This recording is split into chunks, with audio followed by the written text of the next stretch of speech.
Hi, this is second part of rationalization chapter. In this video, we are going to discuss about the advantages and disadvantages of rationalization. So first advantage है हमारा rationalization का. By elimination of uneconomic competition, rationalization brings stability in industry. Elimination कर देती है rationalization जो है अनइकोनॉमिक competition का, जिससे कि इंडस्ट्री में स्टेबिलिटी आ जाती है.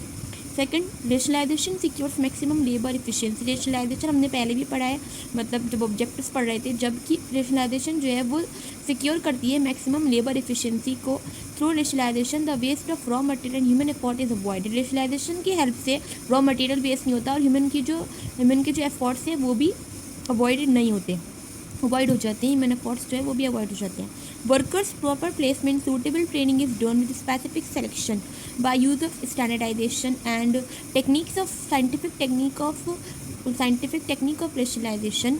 वर्कर्स की प्रॉपर प्लेसमेंट की जाती है, सूटेबल ट्रेनिंग प्रोवाइड की जाती है उन्हें, जिससे कि मैक्सिमम प्रोडक्शन हो हमारी इंडस्ट्री में.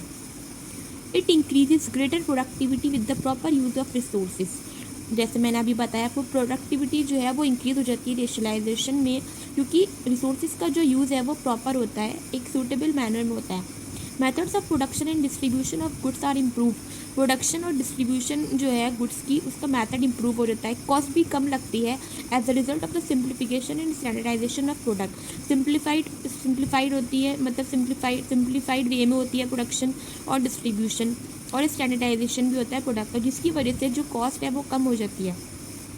Rationalization leads to better research facilities with the pooling of scientific, technical and business knowledge. Rationalization में हम जो है वो हम रिसर्च कर सकते हैं फैसिलिटीज़ के थ्रू भी, साइंटिफिक टेक्निक्स के थ्रू भी हम लोग रिसर्च कर सकते हैं. फिर हमारी जो बिज़नेस नॉलेज है उससे भी हम लोग रिसर्च कर सकते हैं अपने बिजनेस से रिगार्डिंग, जिससे प्रॉफिट जो है हमें वो हायर अर्न होगा और एक हेल्दी कमर्शियल एटमॉस्फेयर भी क्रिएट हो जाएगा सोसाइटी में मैन्युफैक्चर का. तो ये थे हमारे advantages of rationalisation. Now come to the disadvantages of rationalisation. Rationalisation का फर्स्ट डिसएडवांटेज है जब मोनोपोली इंस्टीट्यूशन सेटअप हुई. तो मोनोपोली इंस्टीट्यूशन सेटअप होने की वजह से स्मॉल स्केल इंडस्ट्री और कॉटेज इंडस्ट्री उनका डिस्ट्रॉय हो गया. वो डिस्ट्रॉय कर देती हैं स्मॉल स्केल इंडस्ट्री को, कॉटेज इंडस्ट्री को. कौन? Monopoly institution. Second one is rationalisation needs huge amount of capital.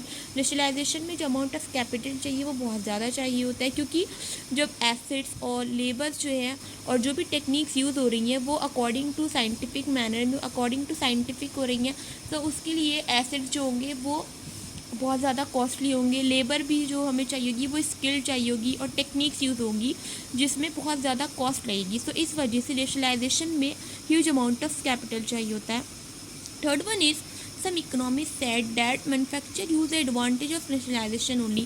कुछ इकोनॉमिस्ट उन्होंने कहा है कि मैन्युफैक्चर यूज़ करता है सिर्फ रेशनलाइजेशन के एडवांटेजेस, क्योंकि उसकी कॉस्ट ऑफ प्रोडक्शन जो है वो लो हो रही है और उसकी एफिशिएंसी जो है लेबर की वो कम हो रही है और जो भी उसका प्रोडक्शन है वो ज़्यादा हो रहा है. तो इसकी वजह से ज़्यादातर एडवांटेज है रेशनलाइजेशन की वो सिर्फ मैन्युफैक्चर को प्रोवाइड हो रहे हैं. ये कुछ इकोनॉमिस्ट ने कहा है.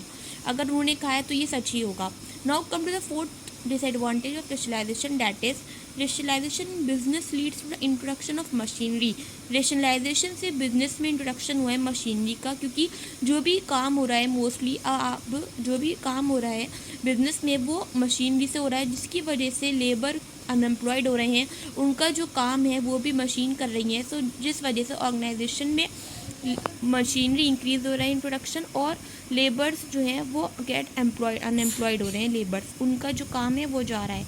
तो हमारा ये चैप्टर कंप्लीट हो गया. इसमें मेन टॉपिक्स यही थे फर्स्ट वीडियो में जो हमने पढ़े, meaning and objective. And in this video we have learn advantage and disadvantage. Rationalisation chapter से सिर्फ यही टॉपिक्स आते हैं. ओके, थैंक यू, और चैनल को सब्सक्राइब कर देना.